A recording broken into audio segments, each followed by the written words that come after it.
yung nasabi ni Calyodi noon was, in an emergency situation like we're facing right now, a 20% wealth tax would not be unreasonable, given the fact that in so many countries, the taxes can reach as high as 40 to 50%. 50%, yes. In the US na, it's about 35% of income. So, but that is to meet a current emergency situation like we have faced with COVID-19. In normal years, what we are really proposing is 1 to 3% of the wealth of the top 250 to 500 Filipinos. Okay. Billionaires, no? At yung wealth tax, hindi lang income tax yan eh. And we're taking some of the ideas of the economist French Piketty, no? Okay, kasama rin yan yung real estate, wealth in real estate, and wealth in stocks, no? So basically, all streams of income, Revenue, yes. stocks, and wealth, kasama yan yun sa matatax, no? Kasi alam naman natin na may mga nagre-report na mababa raw yung income nila, pero malaking assets. Their wealth is hidden in real estate or stocks, no? And hindi natatax yung mga dividends nila, no? So this is this is what we're proposing, na 1 to 3%, which would yield about 3%.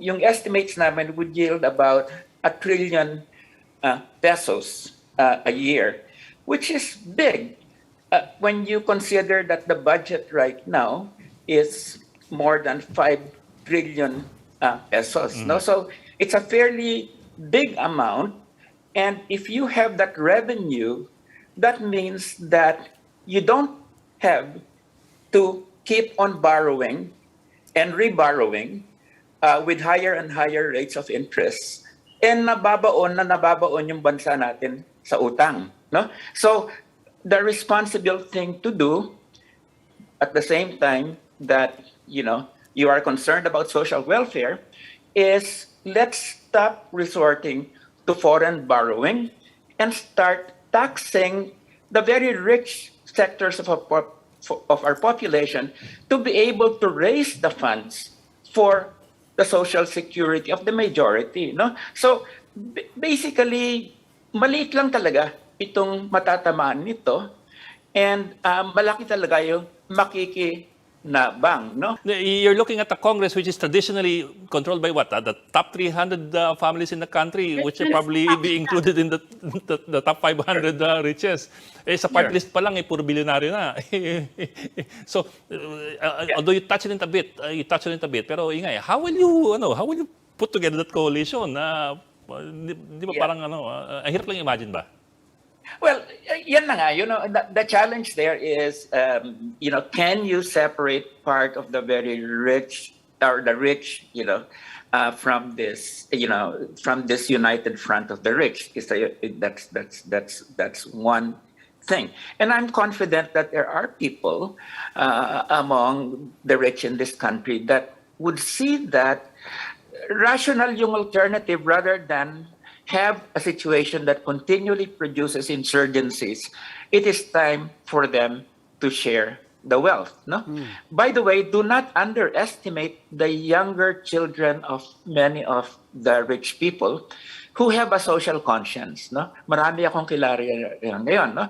Do not underestimate the pressure that they can put on their parents. No? Secondly, yung moral call, no? Alam naman natin na marami sa mga religious groups natin, including na rin sa Catholic Church, na malakas talaga yung social justice issues, no? And you can have the moral high ground, no? And then finally, how do you mobilize the masses of Filipinos behind this? Because potentially talaga, they are very mobilizable, because that is their interest to push something like that, no? So a parliamentary coalition, a moral coalition, and then a people's movement down there that can be articulated in order to push through a measure like this. So it is a challenge, no? It is a challenge, but Okay, I think yeah. we can in fact if we don't try, we'll never get anywhere. But we're Okay. willing to push. Ang isang sinasabi ng mga tao, it will scare away investors, magkakaroon daw ng capital flight. And which is the last thing we need. We need to generate jobs. We need to draw investments, lalo ngayon after the pandemic. So, tanungin na namin yung reaction nyo doon sa criticism na yan. And what is your plan for pandemic recovery, economics-wise, and siguro huwag na muna yung health. So, economic recovery muna.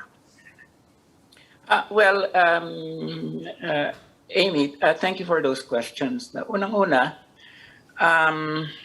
dapat ho yung wealth tax measure should have provisions for dealing with exit outflows, no? Which means that you cannot just impose a wealth tax without making sure that there is no capital flight from the country. And in cases like this, you always need exit measures because many of this capital might be going to mga tax havens like Liechtenstein, Panama, the Cayman Islands. No? Caribbean. So what happens in this case is you have to have an exit tax that is very high, say about 50% of the capital that is leaving. So this, in fact, makes capital flight, something that becomes undesirable for the one with capital. And in fact, would make it something that would, he or she would much rather keep it in the country. Secondly, when we're talking about 1 to 3% of wealth, that is really relatively small, no? And can be absorbed kasi nakita na nga natin in so many countries, you have 35, 40, 50, 60%, no? Taxes on income or wealth oftentimes. And what we're talking about is 1 to 3% of the wealth of a very rich billionaire. No? So makakaya talaga ho yan. The other thing is also basically the problem with the country is precisely that we have a very unequal distribution of income and wealth. No? So you don't have purchasing power for a lot of Filipinos. And without purchasing power, you cannot have a dynamic domestic economy that grows and grows and grows because of local demand. No? What we're saying is by transferring some of the part of the wealth of billionaires, okay, to our people, that creates purchasing power that dynamizes the economy to grow. No? Now, this is not just Walden Bello speaking. This is what many economists, na hindi neoliberal economists have said, that basically you need to create and expand local demand. No? And that is the solution to our problems, not this idea that you always have to bring in foreign investors. Okay. Mr. Bello. Yeah. So, ganun lang yung kailangan natin palitan yung pag-iisip, no? That the real wealth of the country lies with our people. We just need to help them expand their purchasing power to be able to create the demand for a very healthy economy and a very healthy development process. No? Okay. That is really what I think is very central to the perspective that we are giving. No, okay. It is not against the interests of the rich that the poor and marginalized people get a bigger part of the income because you are creating a market within, no, okay. that will be dynamic and keep on building your economy. sabi na nga namin is that we're not out to please the voters, but we're out to confront them with the facts.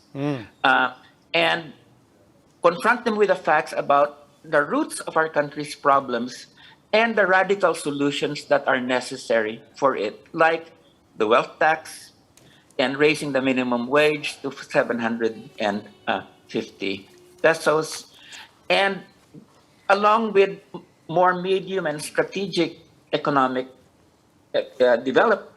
measures that need to be done. But we're not just focused on the economy. We also need political reform. We also advocate the decriminalization of abortion. We advocate same-sex marriage, and we advocate divorce. These are all measures that any modern country needs to have at this point. No? Okay. We need cultural and social development, and we really need, these are measures, cultural, social, economic, political, that a modern country really needs. Okay.